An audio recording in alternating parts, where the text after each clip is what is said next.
नमस्कार, lead India में आपका बहुत बहुत स्वागत है। और मेरे साथ एक कपल हैं जो अपनी इंक्वायरी के साथ यहाँ पे आए हैं। कागज भी है इनके पास, बहुत सारे सवाल लिख करके आप आए हैं। तो शुरुआत करते हैं। सबसे पहले तो आप कहाँ से आए हो ये बताओ और अपना नाम बता दो। मेरा नाम राहुल है जी। इनका नाम नेहा है। अलीगढ़ से आया हूँ सर। ओके, ठीक है। और आपका? सर मैं इलाहाबाद से आई हूँ। ओके, ठीक है। नाम क्या है?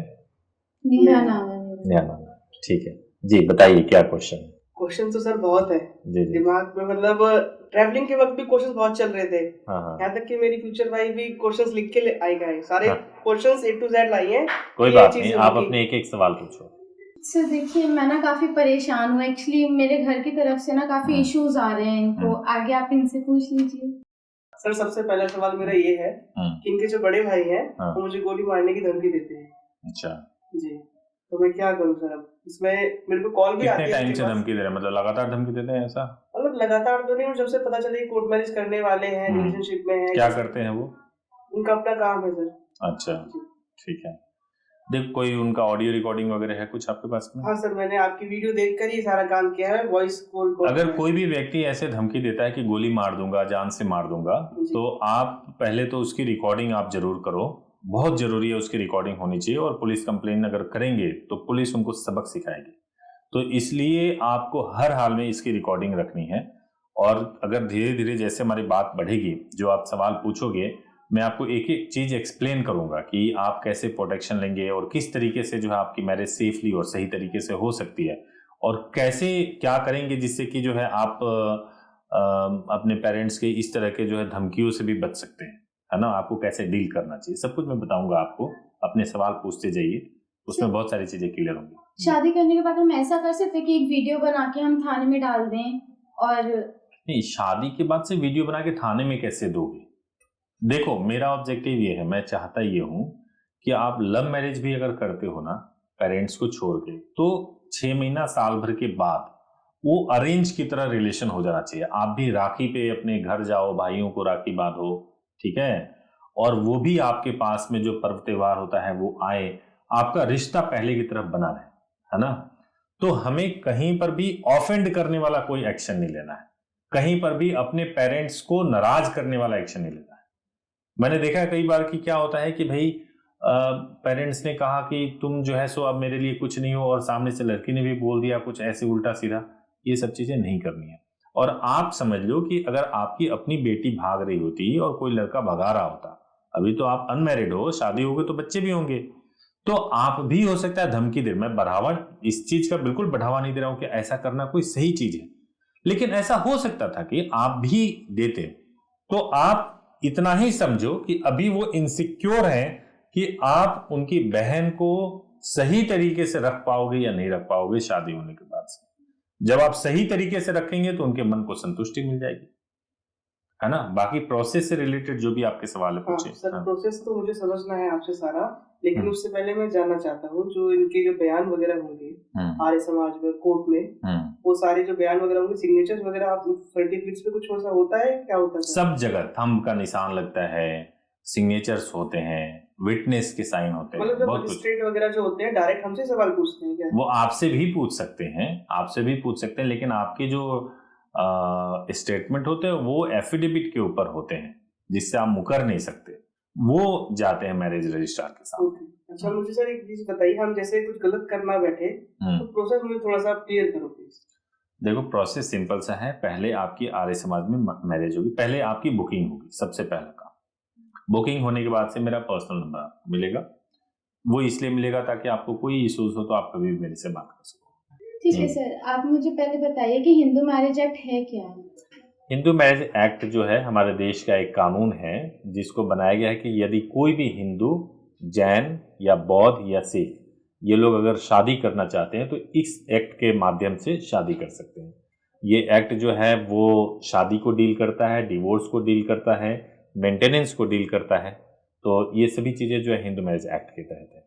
क्या अगर हम दोनों स्पेशल मैरिज एक्ट में मैरिज करना चाहें तो भी कर सकते हैं? स्पेशल मैरिज एक्ट में अगर शादी करोगे तो उसमें 30 दिन का समय लगता है। मतलब उसमें ये होता है कि शादी आपकी पहले से नहीं होती है, आप कोर्ट में जाओगे, कोर्ट में ही शादी होती है। कोर्ट घर पे नोटिस भेजती है, नोटिस भेज करके पूरा वेरीफाई कराती है कि भाई आप लोग जो है पहले से शादीशुदा तो नहीं हो, प्रोहिबिटेड रिलेशन में तो नहीं हो, किसी को इस शादी से कोई ऑब्जेक्शन तो नहीं है। ये सब कुछ चेक होने के बाद से जब कोर्ट संतुष्ट होती है तब जाके शादी होती है, और इसमें टेंटेटिव टाइम 30 दिन का माना जाता है। तो स्पेशल मैरिज एक्ट में शादी करते हो तो ये मान के चलो कि आपके घर वालों को ये पता चल जाएगा कि आप लोगों ने को शादी करना है, कोर्ट मैरिज करना है। तो इसलिए ज़्यादातर लोग स्पेशल मैरिज एक्ट को प्रीफर नहीं करते। रीज़न ये है कि एक तो लंबा समय लगता है, दूसरा रीज़न ये है कि घर वालों को पता चल सकता है। जबकि हिंदू मैरिज एक्ट में शादी करोगे तो शादी आप पहले आप आर्य समाज में या अपने रिचुअल से शादी कर लीजिए। कंडीशन ये है कि वो रजिस्टर्ड होना चाहिए प्लीज। जैसे आर्य समाज से कर रहे हैं तो आर्य समाज रजिस्टर्ड होना चाहिए, और उसके बाद से मैरिज को रजिस्टर्ड करा लें, कोर्ट से जाकर रजिस्टर्ड करा लेंगे, कोई दिक्कत नहीं। जैसे कि जैसे इलाहाबाद से है, इनको गाजियाबाद लाना ना बहुत टिपिकल है, आप समझ रहे होंगे। हाँ, मैं चला जाऊंगा उनके घर के पास, अभी आए तो हो ऑफिस में। देखो आए तो है, लेकिन हाँ। जब उस समय निकलेंगे तो 100 बात दिमाग में चलती है, ठीक है। कोई पकड़ लेने, हाँ। कोई दिक्कत ना हो। हाँ। अब इलाहाबाद में ही शादी जाकर कर ले, लेकिन वहाँ का कुछ रूल बताते हैं, अलग रूल है, स्पेशल मैरिज एक्ट लगेगा, नोटिस आएगा, ये सारी चीजें। जैसे कि मैंने हेल्पलाइन नंबर पे कॉल किया आपके, इलाहाबाद में जो जहाँ तक मेरे को नॉलेज है, और हम लोग बिल्कुल श्योर हैं इस बात के लिए कि वहाँ पे मैरिज होता है, और मैरिज के बाद से सीधे वो चले जाते हैं हाई कोर्ट में प्रोटेक्शन के लिए। मैरिज का रजिस्ट्रेशन नहीं होता, जबकि मैरिज का रजिस्ट्रेशन जरूरी होता है। अगर कोई कपल मान लीजिए कि वो शादी भी ना किया हो, बालिग है, वो भी अगर हाई कोर्ट के सामने जाए और जाके बोले कि मैं इनके साथ में, या हम दोनों पार्टनर है, एक साथ रहना चाहते हैं, हमें तो जो है आप सुरक्षा दो, तब भी हाई कोर्ट की ये जिम्मेदारी है कि वो सुरक्षा आपको दे। यानी कि एसपी को कहेंगे कि भाई आप इनको सुरक्षा दीजिए। तो शादी all together is a different thing. पहले मैरिज और फिर मैरिज का रजिस्ट्रेशन होना जरूरी है। हाई कोर्ट से प्रोटेक्शन अगर जरूरत हो तो आप ले सकते हैं। हाई कोर्ट से प्रोटेक्शन मतलब शादी नहीं हुआ, हाई कोर्ट से प्रोटेक्शन मतलब मैरिज का रजिस्ट्रेशन नहीं हुआ, वो आपको किसी भी बेनिफिट में मैरिज सर्टिफिकेट की तरह काम नहीं करेगा। चाहे आपको स्पाउस वीजा लेना है, या फिर आपको पुलिस अगर चाहे तो उस शादी को तोड़ सकती है, पेरेंट्स चाहे तो उस शादी को तोड़ सकते हैं। सर फिर कोर्ट रजिस्ट्रेशन से पहले आर्य समाज या हिंदू रिचुअल्स के अकॉर्डिंगली मैरिज करना क्यों जरूरी है? क्योंकि शादी जब होगी उसके बाद ही तो कोर्ट में रजिस्टर्ड होगा ना। क्योंकि अगर कोर्ट रजिस्ट्रेशन, देखो दो चीजें होती है, आप कंफ्यूज हो रहे हो। एक तो है मैरिज होना, और दूसरा है मैरिज तो हो चुका है उसका रजिस्ट्रेशन होना। ये दोनों ही अलग अलग चीजें होती हैं। मैरिज होने का मतलब ये है कि भाई स्पेशल मैरिज एक्ट में अगर आप जाते हो तो वहां आपकी शादी नहीं भी हुई है तो कोर्ट आपकी शादी कराती है, आप समझ गए। और हिंदू मैरिज एक्ट में ये होता है कि आपने शादी कर लिया है, जैसे किसी ने अरेंज मैरिज से भी शादी कर लिया है, या आर्य समाज में जाके शादी कर ली, आपकी शादी तो हो गई है, अब आपकी कोर्ट में रजिस्टर्ड होने वाली है। मान्यता सेम है, सारी चीजें, वैलिडेशन वगैरह? हाँ, मान्यता सेम है, कोई दिक्कत नहीं है। आपकी वीडियो में मैंने देखा है कि गाजियाबाद और अगर हम दिल्ली से करेंगे तो 1 डे का प्रोसेस है, तो बाकी जगह से क्यों नहीं है? Good question. देखिए गाजियाबाद में ऐसा है कि वहाँ का प्रोसीजर ऐसा है कि प्लेस ऑफ मैरिज के बेसिस, जैसे आप आओगे, आपकी शादी हुई वहाँ पे, शादी होने के बाद से कोर्ट में रजिस्टर्ड हो जाना है। आपने शादी की वहाँ पे, इसलिए आपका ज्यूरिसडिक्शन बन गया, यानी प्लेस ऑफ मैरिज के बेसिस पे, और फिर आपका रजिस्ट्रेशन हो जाता है। वहाँ पे गाजियाबाद में ये प्रैक्टिस है कि वहाँ पे जल्दी शादियाँ हो जाती है। कुछ हमारी अपनी अंडरस्टैंडिंग भी है कि जल्दी शादी हो सकती है और जल्दी रजिस्ट्रेशन हो सकता है गाजियाबाद में। दिल्ली में रूल है कि 1 दिन पहले, रजिस्ट्रेशन कराने से पहले मिनिमम 1 दिन पहले आपकी शादी हुई होनी चाहिए। तो दिल्ली में तो एट एनी कॉस्ट आपकी 1 दिन पहले शादी हुई होगी, तभी आपको नेक्स्ट डे रजिस्टर्ड होगी। और देश के बाकी हिस्सों में जो है कहीं पे 30 दिन में, या कहीं पे, आज भी हमारी सोसाइटी कंजर्वेटिव है। जो लोग मैरिज रजिस्ट्रार और ये सभी लोग हैं, ये लोग भी सोचते हैं कि लव मैरिज इतना कुछ सही नहीं है। तो आपने मान लो एक ऑफिसर ये है, इनके पास मैं ले जा करके फाइल दे रहा हूँ, ये सब कुछ जानते हैं, तो ये फटाफट काम कर देंगे। एक दूसरा ऑफिसर है, वो उसको अधिकार तो है लेकिन वो करता नहीं है, उसको डर है बहुत सारा, तो करेगा नहीं। तो मैरिज रजिस्ट्रेशन का यही सीन है। दिल्ली गाजियाबाद में बहुत सारे लोग आते हैं तो यहाँ पे फटाफट काम हो जाता है। बाकी जगहों पे लोग जाते नहीं इतना कराने के लिए, तो वहां पे बहुत लेट होता है। तो इसलिए दिल्ली और गाजियाबाद में 1 दिन में हो जाता है। यानी आप ये कह रहे हैं कि दिन में सारा काम वैलिड हो जाएगा? बिल्कुल हो जाएगा, सर्टिफिकेट एक ही दिन में मिलेंगे सारे? बिल्कुल। रजिस्ट्रेशन होते किस कोर्ट से है सर? जैसे रजिस्ट्रेशन मान लो एसडीएम कोर्ट है, तो हमारे सवाल बहुत अच्छे हैं। जैसे मान लो एसडीएम कोर्ट में है, वो एसडीएम कोर्ट में रजिस्ट्रेशन हो सकते हैं, या फिर अगर मान लो कि मैरिज रजिस्ट्रार है, यूपी में मैरिज रजिस्ट्रार एक पोजीशन बनाया गया है कि चाहे हिंदू हो या मुस्लिम हो या किसी भी धर्म के लोग अगर उन्होंने शादी किया हुआ है तो मैरिज रजिस्ट्रार को यह अधिकार है कि वो सबकी शादियों को रजिस्टर कर सकते हैं। तो यूपी में यानी गाजियाबाद में मैरिज रजिस्ट्रार हैं, और जब दिल्ली में जो है एसडीएम है, सब डिविजनल मजिस्ट्रेट बोलते हैं। इट मींस हाई कोर्ट से मैरिज रजिस्टर नहीं होती है हमारी, हाई कोर्ट से सिर्फ प्रोटेक्शन मिलता है। ऑफ कोर्स हाई कोर्ट से केवल प्रोटेक्शन मिलता है, मैरिज नहीं रजिस्टर्ड होती। और एक और इम्पोर्टेंट बात बता दूं कि मुंबई में अगर आप शादी करते हो तो वहां पे बीएमसी है ना, वहां बीएमसी के माध्यम से आपकी मैरिज रजिस्टर्ड होती है। Okay sir. हाँ, और मैंने आपकी ही वीडियो में देखा है, मतलब इतनी सारी नॉलेज मुझे बिल्कुल। वहीं से देख के पता चली, पर क्वेश्चंस भी आते हैं। हाँ बिल्कुल। तो इंटीमेशन करवाना क्यों जरूरी है? अगर मैं मैरिज के बाद खुद जाके पुलिस स्टेशन में अपने मैरिज का सर्टिफिकेट दिखा दूं, उसके बाद भी क्या वो ऑब्जेक्शन करेंगे और मेरी बात नहीं मानेंगे? देखिए ऐसा होता है, मैं आपको बताता हूँ। जब आप शादी कर लोगे तो शादी करने के बाद से कोई नहीं चाहता कपल यूजुअली कि वो पुलिस थाने में जाए, ठीक है। बहुत कम लोग होते हैं जो ये डेयर करते हैं कि मैं सीधे पुलिस थाने में जाऊंगा। तो एक बात तो ये हो गई, इसलिए इंटीमेशन भिजवाते हैं। इंटीमेशन एक लेटर होता है जो एडवोकेट के माध्यम से जाता है और इन्फॉर्म किया जाता है कि ये कपल थे, इन्होंने शादी किया है और ये अब हैप्पीली मैरिड कपल हैं, इनको ना डिस्टर्ब किया जाए, कानून से इनको अधिकार मिला हुआ है, संरक्षण मिला हुआ है, ठीक है। ऐसा लेटर भेजा जाता है। अगर आप खुद जाना चाहते हो तो आप भी जा सकते हो, उसके कुछ कंसिक्वेंसेज हो सकते हैं। पुलिस बैठा सकती है, अपोजिट पार्टी जो है लड़के के घर वाले जो कंप्लेनेंट है उनको बुला सकती है, या लड़की के घर को बुलाया जा सकता है वहाँ पे फिर बातचीत हो सकता है, प्रेशर ज़्यादा से ज़्यादा डाला जा सकता है, ये सब कुछ हो सकता है। इससे बचने के लिए ज़रूरी है कि इंटीमेशन भिजवा दें, ताकि कल को पुलिस ये ना कहे कि आप घर से गए थे तो आपने हमें कोई सूचना तो दिया नहीं है कि आप भाग के गए हैं, किसी ने आपको किडनैप कर लिया है या आप कोई अपराध कर रहे हैं। हमें सूचना मिली कि आपने किसी लड़की को जबरदस्ती भगाया है और हमने आपके खिलाफ कंप्लेन रजिस्टर्ड कर लिया। तो ऐसा करके वो जो है आपको एक एफआईआर आपके ऊपर कर सकती है, आपके हस्बैंड के ऊपर। लेकिन अगर आप ऐसा कर लें कि उनको सूचना भिजवा दें तो फिर अपने पास ये बात रहता है कि हमने तो पुलिस को सूचना भेजा था कि हम लोग घर से आए हैं, हमने शादी किया, हमने मैरिज का सर्टिफिकेट भेजा है, तो पुलिस के पास कुछ ऐसा नहीं रह जाता कि वो आपके खिलाफ कुछ एक्शन ले सके। मान लीजिए सारी चीज आपकी बात ठीक है, समझ आ रही है, लेकिन अब ये राजी है मेरे साथ आने के लिए, सब चीज करने के लिए, शादी भी करने के लिए। कल को अगर यही मेरे जो बयान वगैरह सारे चेंज करवा देती है, खुद भी मना कर देती कि नहीं मेरी शादी जबरदस्ती कराई है, तो उसमें मैं क्या कर सकता हूँ? देखो ये डाउट, खैर आपने सवाल अच्छा किया है, हमारे दर्शकों को भी बहुत लाभ मिलेगा। सबसे पहली बात तो ये अपने पार्टनर पे ट्रस्ट करना चाहिए, नंबर 1 बात तो ये है। मैंने देखा है कि शादी हो जाती है और शादी होने के 6 महीने बाद भी वो बात करते हैं तो कहते हैं लड़की ने ये बोला, लड़की का ये, लड़की का वो। अरे वो तुम्हारी वाइफ है, बोलो मेरी वाइफ ने ये किया, वाइफ का वो, ये वाइफ का ऐसे बात करें, पहली बात। दूसरी बात, लेकिन फिर भी मान लीजिए किसी प्रेशर में आके इनकेस आपकी वाइफ ने स्टेटमेंट चेंज कर दिया, तो जब आपकी शादी होती है तब एक एफिडेविट बनता है जिसपे आपकी वाइफ, होने वाली वाइफ का पूरा स्टेटमेंट लिखा जाता है कि अपनी मर्जी से आई है, कोई दबाव नहीं है, अपना फ्रीली कंसेंट दे सकती हैं, ये सब कुछ लिखा जाता है। और सेम लड़के के साथ भी होता है।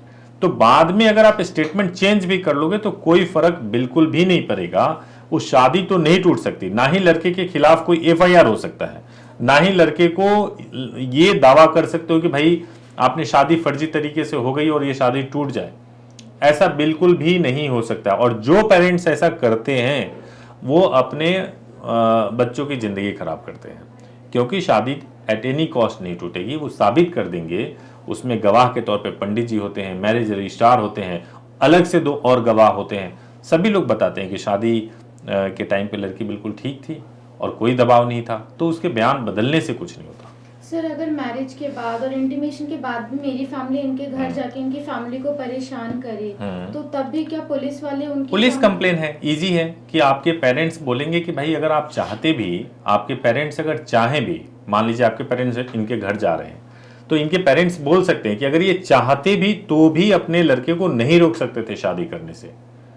तो पेरेंट्स का तो कोई रोल ही नहीं है ना, पेरेंट्स का तो बिल्कुल भी रोल नहीं है। तो पेरेंट्स बोल सकते हैं कि भाई आप हमारे साथ, मतलब हम तो कुछ नहीं कर सकते, अगर आप हमें धमकाओगे तो हम पुलिस में जाके कंप्लेन कर सकते हैं, हमें गाली गलौज करोगे हम जाके पुलिस में कंप्लेन करेंगे। तो ये आप उनको बताओ, और अगर सच में कर रहे हैं तो पुलिस में कंप्लेन करना है इनके पेरेंट्स को, आपके पेरेंट्स के खिलाफ। शादी के बाद अगर इनको ले गए इनके घर परिवार के, इनके भाई वगैरह, और फिर फिर मैं उसमें क्या करूँगा सर? कैसे ले जाएंगे यार, तुम्हारी वाइफ है, कैसे लेके चले नहीं, जाएंगे? फिर भी जैसे मैं जॉब पे हूँ या कहीं पर भी हूँ तो हमेशा इनके साथ तो नहीं रह सकता। हाँ। कभी वो घर पे भी हैं तो घर पर आ गया कोई, अब पहले अगर जबरदस्ती आपको कोई उठा के ले जा रहा है, आपके चाहे घर वाले ही क्यों ना हो, तो अपहरण है वो किडनैप कर रहे हैं किसी की वाइफ को, ठीक है, आपको तुरंत FIR रजिस्टर कराना है उनके खिलाफ, ठीक है, आपको तुरंत FIR रजिस्टर कराना है। सर जैसे कि अभी हम मैरिज डिस्क्लोज नहीं करना चाह रहे, मेरे घर पे प्लान हो रहा है कि मेरे को स्टडी वीजा के लिए बाहर भेजना, और अभी हम उससे पहले मैरिज कर लेंगे, तो क्या मेरे वीजा पे मैरिड शो होगा या अनमैरिड? वो आपके ऊपर है, आप पहले शादी कर लोगे, शादी करने के बाद से वीजा पे देखो, किसी भी डॉक्यूमेंट्स पे तो मैं ये बिल्कुल नहीं कहूँगा कि आप गलत इन्फॉर्मेशन दो, ठीक है, लेकिन हाँ ये जरूर है कि अगर आप चाहते हो तो आप हाइड करना चाहते हो, तो अगर कोई बेनिफिट नहीं ले रहे हो, एज ए मैरिड कपल के तौर पे कोई बेनिफिट नहीं लेना है, तो आप अनमैरिड भी शो कर सकते हो, उससे कोई फर्क नहीं पड़ता, कोई क्राइम नहीं है ये। अगर मैं अपना मैरिज सर्टिफिकेट नहीं भी शो करूंगी हाँ तो कोई क्राइम नहीं है, कोई प्रॉब्लम नहीं है, बिल्कुल भी नहीं है। तो मैं फ्रेंकली पूछूं आपसे कि शादी करने के बाद आप हमारी कहाँ तक मदद करेंगे? जहाँ तक आपको जरूरत होगी, आपको जहाँ तक जरूरत होगी वहाँ तक मदद करेंगे। आप क्यों वैसे, देखिए मैं आपको बताता हूँ, हमारे पास जो हेल्पलाइन नंबर है उसको मैं अटेंड नहीं करता। हेल्पलाइन नंबर पे जो हमारे जो लीगल ऑफिसर्स होते हैं वो अटेंड करते हैं, ठीक है। अब वो क्यों अटेंड करते हैं, हमारा ऑब्जेक्टिव जो है वो बुकिंग करना, शादी करना ही केवल नहीं है। आप उनसे बात करते हो, उनसे बात करके आप सेटिस्फाइड हो जाते हो, तब जाके आप बुकिंग कराते हो, फिर मेरा पर्सनल नंबर मिलता है। तब क्यों मिलता है पर्सनल नंबर? बुकिंग के बाद से तो आप हमारे क्लाइंट हो गए, अब तो हमें आपको ज्यादा कन्विंस करने की जरूरत ही नहीं है, लेकिन फिर भी मेरा नंबर आपको इसलिए मिलता है क्योंकि आप कभी भी डायरेक्टली मुझे कॉल कर सके। उस समय कोई IVR नहीं बजेगा, सीधा फोन करेंगे और मेरी आवाज आपको सुनाई देगी और आप बात कर सके मेरे से, और कोई भी समस्या हो तो उसका समाधान कर सके। और नंबर तो हमेशा रहेगा, तो हमेशा बात भी कर सकते हैं। अगर इंटीमेशन के बाद भी कोई दिक्कत आई, मैं डायरेक्टली आपको कॉल करूंगी, तो फिर आप कैसे हेल्प? मैं ही आपको हेल्प करूंगा, कोई और नहीं करेगा। इसलिए आप मेरे ऊपर भरोसा बनाए रखना शादी के बाद भी, ठीक है। और शादी के बाद भी आप मुझे कॉल करना अगर कहीं भी कोई दिक्कत हो, और कुछ भी ऐसा एडवेंचर मत करना, कोई दिक्कत हो तो मेरे से सीधे सीधे बात करना। एक चीज और है कि मान लीजिए हमारा जो फीस तो हम चलो ठीक ठाक है सारा चीजें, लेकिन काफी जगह हमने ट्राई भी किया, कॉल भी की, देखो हमें मैरिज करना था इसलिए कॉल भी की हमने, काफी वीडियोस देखे आपके साथ साथ, तो फीस में बहुत डिफरेंस आता है हर जगह कि कोई इतना कोई इतना। बेसिकली इसका क्या है, मुझे आप थोड़ा बताओ। ऐसा देखो मैं बताता हूँ, कोर्ट का फीस तो 1000 रुपये या 1500 रुपये होता है। ऑनेस्टली अगर आपको मैं बताऊँ तो 1000-1500 रुपये होता है, ठीक है। लेकिन वो तो कोर्ट का फीस है, उसके साथ साथ कई सारे डॉक्यूमेंट्स बनते हैं, फॉर्म भरना, एफिडेविट बनवाना, बहुत सारी चीजें होती है। आप आफ्टर ऑल एक शादी करा रहे हैं, ठीक है, तो खाली एक ऐसे तो होता नहीं है कि गए और 1500 दिए और हो गया शादी, तो बहुत सारी चीजें होती है। एक तो ये हो गया, दूसरा चीज ये हो गया कि भाई पहले आपकी आर्य समाज में शादी होती है, आर्य समाज में भी शादी होती है, लड़की को सिंदूर लगता है, कई सारी चीजें वहां पर भी होती है जो कोर्ट के लिए जरूरी होता है, पंडित जी होते हैं, बाकी बहुत सारी चीजें होती है, तो वहां पैसे खर्च होते हैं। फिर कोर्ट में जाते हैं तो कोर्ट में एक दिन में कराने के लिए, मतलब मैं अब ये वीडियो में तो नहीं बोल सकता, लेकिन एक दिन में कराने के लिए हमें कहीं ना कहीं बहुत सारी चीजें ऐसी भी करनी होती है जो फेवर करना होता है ना, तो वहां पे पैसे खर्च होते हैं। तो 1000-1500 तो एक्चुअल फीस है, लेकिन आप मान के चलो एडवोकेट टू एडवोकेट डिपेंड करता है, 15,000 से 25,000 या 30,000 तक की फीस होती है। उसमें आपकी मैरिज भी होता है और रजिस्ट्रेशन भी होता है। कुछ लोग ऐसे होते हैं जो लोग कम पैसे बताते हैं, क्योंकि उनके पास कोई नहीं जाता है, तो उनके पास एक ही रास्ता कि फीस कम बता के कुछ लोगों को अपनी तरफ खींचो, ट्रैप करो। लेकिन उनके पास जाएंगे, शादी करेंगे, तब आपको ये नजर आएगा कि इतना खराब एक्सपीरियंस क्यों हुआ मेरे पास में, तब आपको रोने के लिए आएगा कि भैया ये तो सस्ता रोए बार बार, महंगा रोए एक बार वाली कहानी आपको समझ आएगी, है ना। तो फीस का कोई कुछ नहीं कर सकता। हम अपने बारे में कह सकते हैं कि हमारा फीस बिल्कुल फिक्स है। आप हमारे हेल्पलाइन नंबर पे फोन करते हैं, आप 20 बार इंक्वायरी करो और हर बार आपको एक ही फीस बताया जाएगा। कोई नहीं बोलेगा 500 कम कर लेंगे, 2000 कम कर देंगे, 1000 कम कर देंगे, या 500 ज्यादा ले लेंगे, 500 कम ले लेंगे, कोई बोलेगा ही नहीं। क्योंकि जो लोग कॉल अटेंड कर रहे हैं उनको इससे कोई इंटरेस्ट ही नहीं है कि फीस क्या जा रहा है। फीस फिक्स है, उनको बताया जा चुका है, और फिक्स फीस जहां रहता है वहां क्रेडिबिलिटी भी होती है, वहां विश्वास भी कर सकते हैं। बताया मैडम ने कि सारा आप ऑनलाइन चेक भी कर सकते हो, कोई रिसीप्ट वगैरह नहीं देता आपको लॉयर। इस तरह डाउट तो सब ऑलमोस्ट क्लियर हो गए हैं सारे, कोई डाउट नहीं है, आपने सब अच्छे से समझाया है। अब आप संतुष्ट हो सारे सवालों से? ओके, अब आपको अगर इच्छा हो तो आप जाकर के बुकिंग करा लीजिए, ठीक है।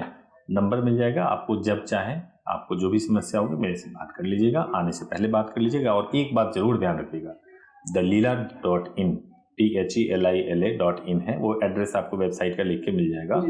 आप उस पर जाके अपने डिटेल्स जरूर चेक करें, वहाँ आपको पता चलेगा कि आपकी शादी के लिए आपने बुकिंग कराया है, और ये एडवोकेट साहब, मतलब कि जो भी है, मेरा नाम होगा तो मेरा आएगा, जिसका भी होगा वो इस पे काम करेंगे। आपने इतना फीस दिया है और इतना बैलेंस है, सब कुछ आपको मालूम चलेगा, ठीक है। उसको आप अपने यूजर आईडी पासवर्ड के थ्रू खोल पाओगे, तो वो डिटेल आप जरूर चेक कीजिए। जो भी हम करेंगे आपको हमेशा SMS के थ्रू उसका अपडेट भी मिलता रहेगा। मैरिज डेट हम चेंज भी कर सकते हैं? कर सकते हो, मैरिज डेट चेंज कर सकते हो, आगे पीछे हो सकता है, कोई दिक्कत नहीं, ठीक है। Okay, thank you so much, thank you so much, thank you for watching this video.